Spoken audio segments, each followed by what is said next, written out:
Krishnadas BJP നേതാവ് മാധ്യമങ്ങളെ കാണുന്നത് അദ്ദേഹത്തിന്റെ വാക്കുകളിലേക്ക് കൂടി ഒന്ന് പോകാം. ആ ദൃശ്യങ്ങൾ തുടരുക. വളരെ പ്രധാനപ്പെട്ട ദൃശ്യങ്ങളാണ്.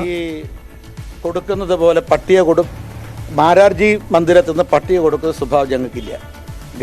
ഗവർണറുടെ അന്വേഷണത്തിൽ പരിശോധനയിൽ നിയമങ്ങൾക്കകത്ത് നിന്നുകൊണ്ടാണ് അദ്ദേഹം സർവകലാശാലകളുമായി ബന്ധപ്പെട്ട വേദികളിലെ പല സമിതികളിലേക്കും ആളുകളെ നിശ്ചയിച്ചത്. അവർക്കാർക്കെങ്കിലും അയോഗ്യതയുണ്ടെങ്കിൽ ഇവർക്ക് കോടതിയെ സമീപിക്കാം. ഇവർക്ക് അറപ്പ് വസ്ത്രം ധരിച്ചിട്ട് ഇദ്ദേഹത്തെ കാലുകുത്താൻ അനുവദിക്കില്ല എന്നല്ലല്ലോ പറയേണ്ടത്. അവർക്ക് സമീപിക്കാനുള്ള നിയമപരമായി സമീപിക്കാനുള്ള മാർഗങ്ങളുണ്ടല്ലോ. എന്തുകൊണ്ട് സമീപിക്കുന്നില്ല? കാരണം അവരുടെ ഭാഗത്ത് ശരിയില്ല എന്നാണ് മനസ്സിലാക്കാൻ സാധിക്കുന്നത്. പിന്നെ ഒന്നേ ഉള്ളൂ, ഈ സമിതികളിലൊക്കെ ഈ ഇടതുപക്ഷത്തിൻ്റെ ആളുകൾക്ക് മാത്രമേ അംഗമാകാൻ പാടുള്ളൂ. SFIക്കാരുടെ തറവാട്ട് സ്വത്താ കേരളത്തിലെ സർവകലാശാലയും ക്യാമ്പസും എന്ന ധാരണ SFI തിരുത്തുക.